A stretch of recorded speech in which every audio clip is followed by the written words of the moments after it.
다 함께 436장 찬송가 나 이제 주님의 새 생명 얻은 몸 함께 부르신 후에 기도드리겠습니다.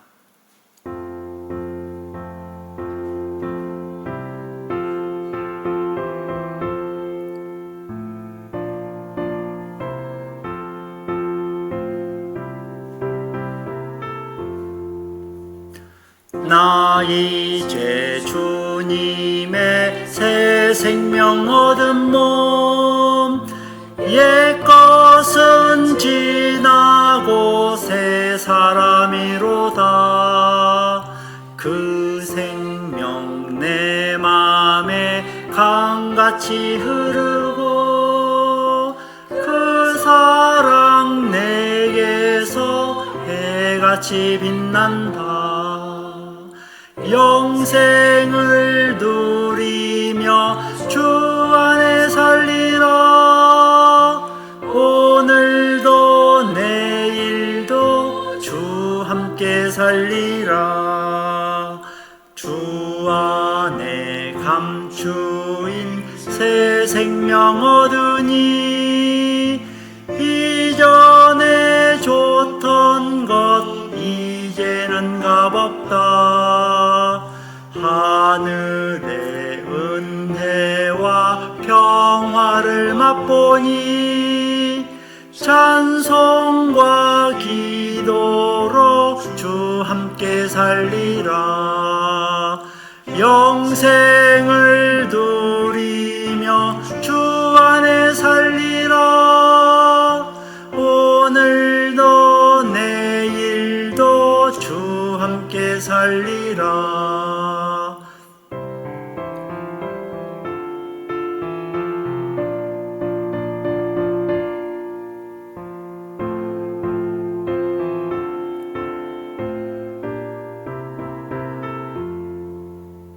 산천도 초목도 새 것이 되었고 죄인도 원수도 친구로 변한다. 새 생명 얻은 자 영생을 누리니 주님을 모신 맘 새 하늘 이로다. 영생을 누리며 주 안에 살리라. 오늘도 내일도 주 함께 살리라. 주 따라가는 길 험하고 멀어도 찬송을 부르며 뒤따라가리라. 나 주를 모시고 영원히 살리라. 날마다 섬기며 주 함께 살리라. 영생을 누리며 주 안에 살리라. 오늘도 내일도 주 함께 살리라. 하나님 아버지, 전능하시고 자비로우신 하나님을 우리들의 아버지라 부를 수 있게 하심을 감사합니다. 오늘 이 시간 주님 앞에 나와 찬송과 기도와 말씀으로 예배를 드리게 하시니 감사합니다.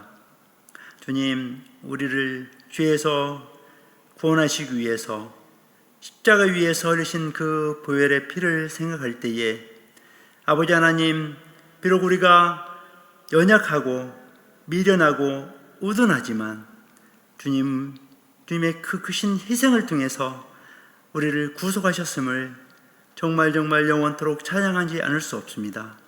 푸른 초장으로 인도하여 주시는 주님, 쉴 만한 물가로 인도하시는 그 인도하심과 보호하심에 감사를 드립니다. 주님, 성령을 보내주셔서 주님 품 안에서 늘 보호받으며 살아갈 수 있게 하시니 감사합니다.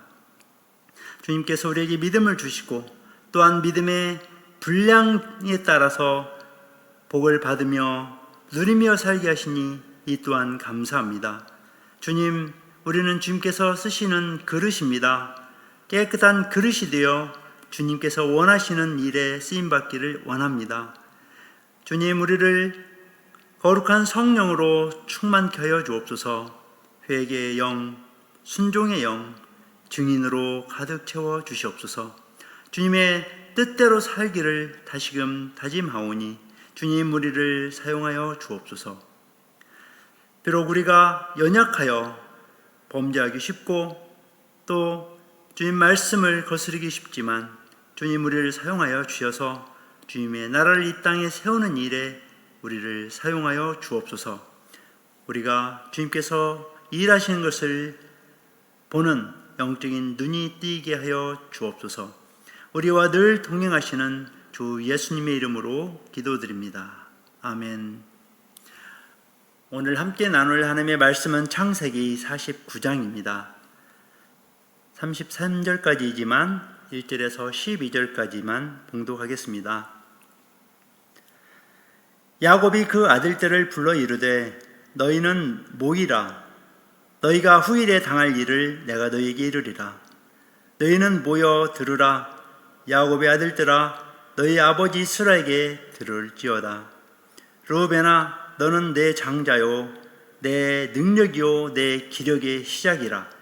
위풍이 월등하고 권능이 탁월하다마는 물의 끓음 같았은즉 너는 탁월하지 못하리니 네가 아버지의 침상에 올라 더럽혔음이로다. 그가 내 침상에 올라섰도다. 시몬과 레이는 형제요 그들의 칼은 폭력의 도구로다. 내 호나 그들의 모의에 상관하지 말지어다. 내 영광아 그들의 집회에 참여하지 말지어다. 그들이 그들의 분노대로 사람을 죽이고 그들의 혈기대로 소의 발목 힘줄을 끊었음이로다. 그 노여움이 혹독하니 저주를 받을 것이며 분기가 맹렬하니 저주를 받을 것이라. 내가 그들을 야곱 중에서 나누며 이스라엘 중에서 흩으리로다. 유다야, 너는 내 형제의 찬송이 될지라. 네 손이 네 원수의 목을 잡을 것이요 네 아버지의 아들들이 내 앞에 절하리로다. 유다는 사자 새끼로다. 내 아들아, 너는 움킨 것을 찢고 올라갔도다. 그가 엎드리고 웅크림이 수사자 같고 암사자 같으니 누가 그를 범할 수 있으랴. 규가 유다를 떠나지 아니하며 통치자의 지팡이가 그 발 사이에서 떠나지 아니하기를 실로가 오시기까지 이르리니 그에게 모든 백성이 복종하리로다. 그의 나귀를 포도나무에 매며 그의 암나귀 새끼를 아름다운 포도나무에 맬 것이며 또 그 옷을 포도주에 빨며 그의 복장을 포도즙에 빨리로다. 그의 눈은 포도주로 인하여 붉겠고 그의 이는 우유로 말미암아 희리로다. 아멘. 오늘 말씀의 제목은 믿음의 분량대로 받는 축복입니다. 본문의 내용은 야곱이 죽음을 앞두고 아들들을 불러놓고 축복을 하는 장면이 나옵니다. 야곱의 축복은 자기 마음대로, 자기 마음 내키는 대로 하는 것이 아니라 하나님의 계시에 의한 것이었습니다. 그의 축복은 12지파에 대한 축복이라기보다는 앞으로 일어날 일들에 대한 예언과 약속입니다. 창세기 9장에서 노아의 홍수사건 이후에 노아가 그의 아들 삼형제를 불러놓고 축복할 때에도 축복과 저주를 통한 예언을 하고 있습니다. 그의 자식들에 대한 일방적인 축복이 아니었죠. 야곱 또한 유다와 요셉에 대해서는 축복을 하였지만 루벤과 시몬 그리고 레위에 대해서는 저주의 예언을 하였습니다. 나머지 형제들에 대해서는 그들이 어떤 형편에서 살 것인가에 대해서 예언을 하고 있는 것입니다. 즉 형제들의 그 분량에 알맞게 믿음과 인격의 분량에 걸맞게 예언을 하였다는 것이죠. 특히 르우벤과 시므온, 레위에 대해서는 과거의 행동이 축복의 분량을 결정하는 데 원인이 되었다는 것을 볼 수가 있습니다. 우리 교회에는 많은 지체들이 있습니다. 이 모든 지체들은 예수 그리스도를 한 몸으로 이루고 있습니다. 각자 자기들이 해야 할 일들이 있는 것이죠. 고린도전서 12장 12절에서 바울은 이렇게 권면하고 있습니다. 몸은 하나인데 많은 지체가 있고 몸의 지체가 많으나 한 몸인 것 같이 그리스도도 그러하니라. 그리스도에게 한 몸이 되어서 서로 지체가 되었다는 표현이죠. 교회의 지체로는 믿음의 분량에 따라서 하나님께서 나눠주신 수준이 있다고 말하고 있습니다. 그러므로 우리는 서로 비교하지 말고 각자가 가진 그 믿음의 분량대로 지혜롭게 생각해야 합니다. 야곱이 그의 12 아들에게 축복하는 내용을 살펴보면서 우리의 믿음의 분량을 하나님 앞에서 점검해 보는 시간이 되기를 원합니다. 먼저 르우벤과 시므온 그리고 레위에 대한 축복을 보겠습니다. 르우벤은 장자였습니다. 장자는 존귀와 힘의 상징이었습니다만 안타깝게도 르우벤은 아버지의 첩 빌하와 통간하는 범죄를 저질렀습니다. 그래서 장자의 특권을 잃어버리게 되었습니다.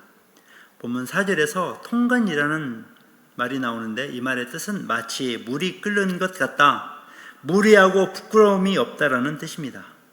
그렇기 때문에 르우벤의 후손 역시 탁월하지 못할 것이라고 예언을 듣게 되는 것이죠. 이 예언대로라면 르우벤 지파에서 이스라엘의 그 백성 가운데 장차 왕이나 또 선지자가 이러한 지도자가 배출되지 못할 것이라는 예언이었지요. 실제로 그렇게 되었습니다. 시몬과 레위 역시 야곱으로부터 호의적인 예언을 듣지를 못했습니다. 왜 그랬을까요? 그들은 누이 디나가 강간을 당하자 동생이 원수를 갚기 위해서 세겜인들을 대량 학살했습니다. 그 과정에서 거짓말도 했고 할례를 빙자해서 복수를 하는 악행을 저질렀습니다. 사람들의 생명을 진멸한 이러한 잔인한 행위는 결단코 정당화될 수가 없습니다. 만약 우리 자녀들이 이러한 행위를 저질렀다면 우리는 과연 축복할 수 있을까요? 야곱은 그의 아들 시몬과 레위에게 그 후손들이 흩어지게 될 것이라고 예언을 했습니다. 이 예언대로 시므온 지파는 12지파 중에 그 수가 가장 적었고 또 레위 지파는 전국에 흩어져 살게 됩니다.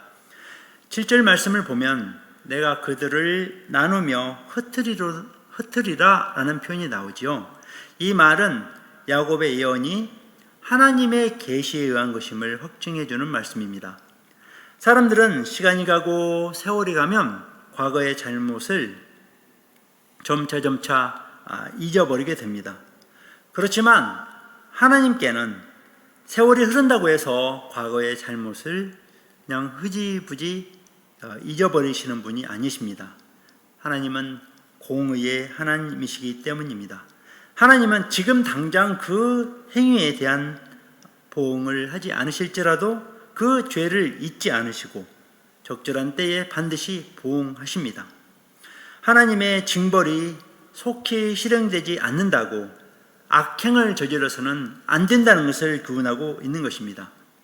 하나님께서는 우리의 선악을 다 보고 계십니다. 다 함께 전도서 8장 11절 말씀을 합독하시겠습니다. 악한 일에 관한 징벌이 속히 실행되지 아니하므로 인생들이 악을 행하는 데에 마음이 담대하도다. 르우벤과 시몬, 레위에 대한 예언은 우리의 악한 행위가 얼마나 무서운 결과를 초래하는지 보여줍니다. 역설적으로 말하면 우리의 선한 행위는 우리와 또 우리 자손들에게 복이 됩니다. 우리가 하나님 앞에서 올바르게 사는 것이 우리와 또 우리 후손에게 복이 된다는 사실을 우리에게 가르쳐주고 있는 것입니다. 다음으로 유다와 요셉에 대한 축복을 살펴보겠습니다. 넷째 아들 유다의 축복을 보면 저주와 책망에 대한 내용이 전혀 없습니다. 유다는 장자의 권리를 부여받았고 또 다른 형제들보다 우월한 위치에 있게 됩니다. 이 예언대로 유다 지파에서 다윗과 솔로몬이 태어나죠. 특히 다윗 시대에는 왕성한 정복 사업이 전개되었습니다. 이러한 강력한 그 왕권에 대해서 9절 말씀에서 유다는 사자의 새끼로다라는 표현하고 있습니다. 유다의 유월성은 여기서 끝나는 것이 아니라 그에게 실로 곧 메시아를 의미하는 이가 오신다고 예언합니다. 그래서 유다는 그의 12 아들 중 영적인 장자권을 획득했다고 말할 수 있겠습니다. 요셉도 야곱으로부터 셈 곁에 무성한 가지라는 축복을 받습니다. 이 예언은 요셉의 가문이 항상 번성할 것이라는 축복이었죠. 이스라엘 12지파 중 이 2지파가 요셉에게서 뻗어나올 것을 예언합니다. 그 예언대로 요셉의 2 아들 에브라임과 므낫세는 12지파에 속하게 됩니다. 이 2지파는 가나안 땅을 분배받을 때에 가장 큰 자연 혜택을 받습니다. 곡식이 아주 풍부한 장소를 분배받죠. 8절에서 네 원수의 목을 잡을 것이요 9절에서는 누가 그를 범할 수 있으랴 10절 말씀에서는 모든 백성이 복종하리로다 24절에서 전능자의 손 그로부터 이스라엘의 반석인 목자가 나도다 25절 그가 너를 도우실 것이요 그가 내게 복을 주실 것이라. 이러한 축복의 말씀들은 무엇을 의미할까요? 루벤과 시몬 레위를 향해서는 찾아볼 수 없는 수많은 이러한 복들, 하나님께서 도우시고 인도하시는 성도들에게는 말로 다 표현할 수 없는 최고의 복을 주신다는 것을 암시하고 있습니다. 그러므로 우리 성도들은 하나님의 뜻에 합당한 삶을 살아가야 합니다. 로마서 12장 2절 말씀 보시겠습니다. 너희는 이 세대를 본받지 말고 오직 마음을 새롭게 함으로 변화를 받아 하나님의 선하시고 기뻐하시고 온전하신 뜻이 무엇인지 분별하도록 하라.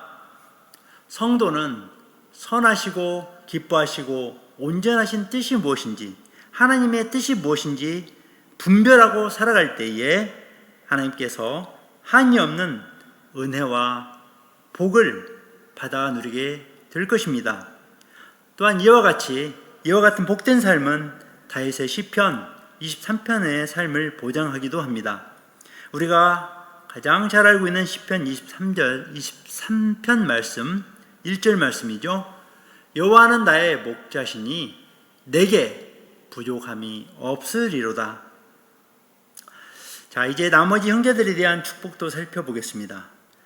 다른 형제들에 대해서는 이 과거의 행위에 대한 근거를 가지고 예언한 것이 아닙니다. 그들의 미래에 대해서만 예언을 하지요.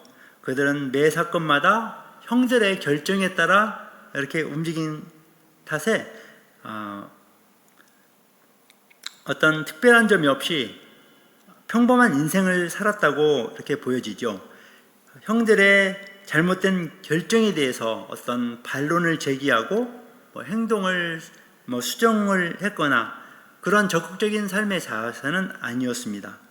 이렇게 소극적이고 평범한 자들에게도 하나님께서는 이스라엘의 12지파를 선택하시고 그들을 통하여 하나님 나라의 구속사를 펼쳐 나가셨습니다.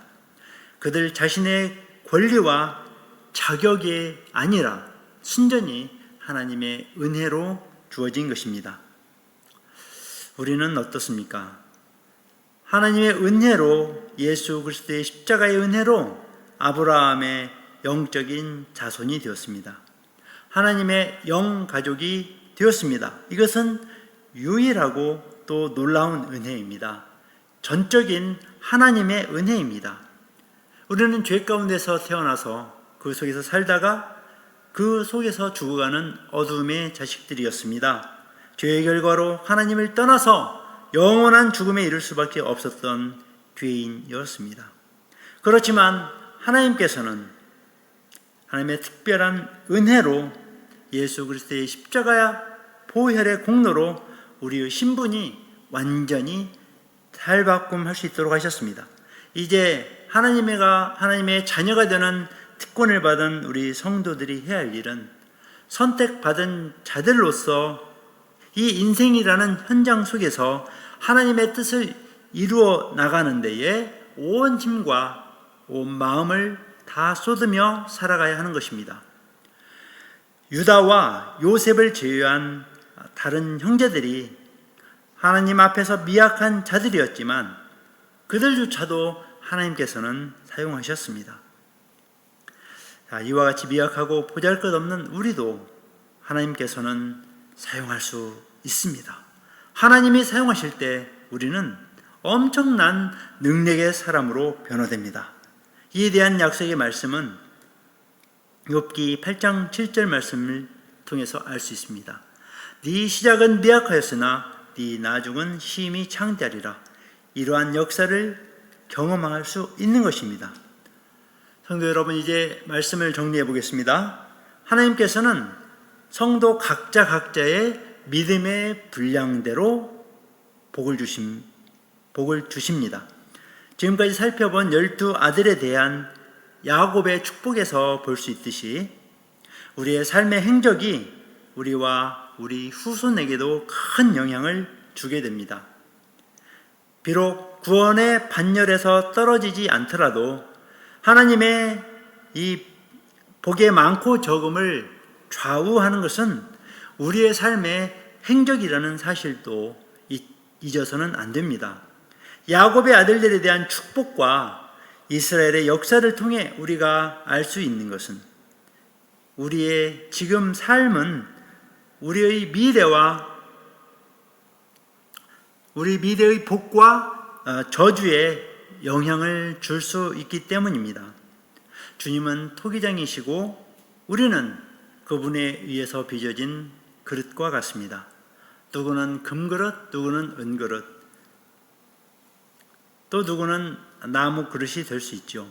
그러나 깨끗한 그릇이 되어야 주인에게 쓰임을 받을 수 있는 귀한 그릇이 되는 것입니다.